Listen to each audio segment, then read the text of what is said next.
Hello everyone, it's Arthur back with another NFL video. In this video, I'll be talking about the whole day 2 for the Raiders, so let's get into it. First, they traded up from pick 38 to pick 35 to take Michael Mayer. Only gave up pick 141 in the 5th round. It is our best 5th round pick, but, still, moved up in the 2nd round, so not bad compensation. But they take Michael Mayer. Not a need, obviously, but very good, player. And you take the best player available, probably. So, I like it. Of course, could have taken a lot of defensive players. At first, I was kind of surprised, but not long later, I kind of did start to like it. It's like an A minus move, probably. I mean, I didn't expect to get a very good tight end. I expected to get a tight end in the draft, but I did not expect to get the best or second best tight end in the draft. He's very good. He kind of reminds me more of Austin Hooper. He's more of like a short guy, where he works more underneath and vertically. Kincaid out of Utah is more the vertical threat, but Mayer is very consistent. Has hands, can make difficult catches, can run block. He loves the game of football, like we're looking for. He could start right away. He definitely is over OJ Howard right away, but I would not say he's over Austin Hooper right away on the depth chart. I don't think you should draft this guy and immediately make him the starter. I think he has to actually earn his role, which is something they've talked about.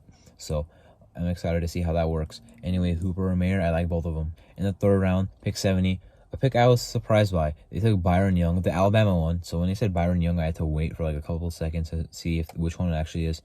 But, they took the Alabama one. The Alabama one is probably worse than the Tennessee one. But the Tennessee one is older and also an edge. We already took an edge in Tyree Wilson. So I like how you draft D tackle here because, of course, there's a huge run on them. Or at least like a huge drop off. So, Byron Young's not part of the, high-end group in the draft, but, there's a lot worse than him. Now, I don't like the value. I'm surprised they did this. It seems like a reach to me. He's not that good, really. He has, for the 3rd round, he is, looked at as a pretty good run defender, but the pass rushing, he is more of an upside guy, not really a, developed pass rusher right now. He is, undersized for, defensive tackle. So, that's probably why he might play defensive end in a 3-4. But guess what? He's versatile. That's what we like, apparently. And he's played a lot of spots on the D-line, So it could be a 3-4 defensive end, or it could be a 4-3 technique. Now, I'm not sure where and when he'll play, because if it's like a 3rd down right now, I'm not sure if he'll get on the field. Pass rushing is not the best right now. But he could develop into a starting through technique and stay on the field for all downs. We can trust him in run defense and in pass rushing. So, but still has to develop to get there. He's not great. The value is not great. I like that they're addressing D-line, obviously, because if we didn't, we could probably get 20 sacks next year. Adding Tyree Wilson and Byron Young at least has some fresh faces in there. Then pick 100, a pick I absolutely despised. Trey Tucker. It seems like they were done making good picks after the Mayer pick. Trey Tucker is the 2nd best receiver from Cincinnati. I understand they're not trying to draft, the straight up best receiver on the board. If that was the case, they would probably take someone else, like Xavier Hutchinson, or the other Cincinnati receiver, Tyler Scott. But, Trey Tucker is a slot guy, smaller, not the best, catch radius from what I've heard.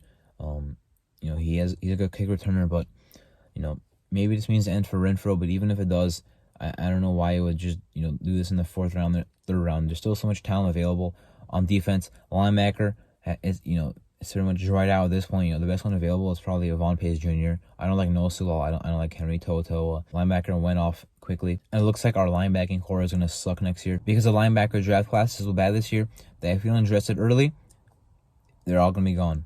That's what happened. Now, pretty much they're all gone. We saw a huge run. Sanders went, a lot, later after the first one, which is Jack Campbell in the 1st round. And then we saw, everyone else fly off. Simpson, Henley, Dorian Williams, Overshown, but not in the same order, but, they all went. And then corner, there's still a lot available. To pick 100 or pick 100, I would have taken, Corey Trice Jr. or Darius Rush. Trice is a guy I think they would like. He's got a height, and he visited on the top 30 visit. The Chargers drafted a 6'3 receiver, so I'm like, let's just draft a 6'3 corner, to pair with that. Trice is pretty good. He has pretty good athleticism as well. I hope we get him at 109. 109 has to be defense. There's no way with how bad our defense is you can take 3 offensive players in your first 5 picks. If you want to take offense in your, at pick 100, I would have taken Chandler Zavala. He's a good guard. I would not taken a gadget player. Do you remember how Lynn Bowden worked out? Lynn Bowden Jr. Yeah, he didn't even play for us.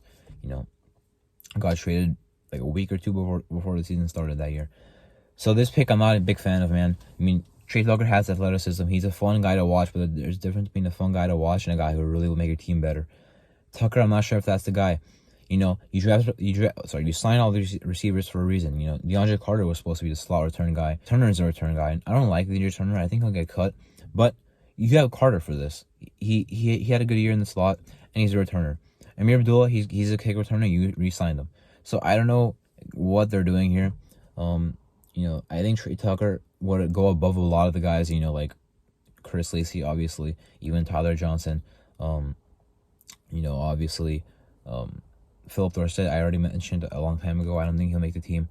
He was like the speed threat guy. I'd rather have Tucker, but, still, like, you don't trust, like, Tyler Johnson, let's say, as your 6th receiver, or DeAndre Carter as your 5th. You don't think that's good enough? You have to take Trey Tucker in the 3rd round. I mean, I guess the late 3rd round, but I don't like the pick. Tucker will be a fun guy to watch when I watch his film, but I mean, I'm not going to change the fact that there's a lot better talent available than the 2nd best receiver from Cincinnati. Well, we'll see what happens with him. Anyway, also, I'm going to start working on my film breakdowns now. So, Michael Mayer film is going to start, coming in soon. And we'll see what happens in day 3 of the draft. Anyway, this was my recap for the Raiders' day 2 picks, all 3 that they made today. I'm Marto, and thank you for watching.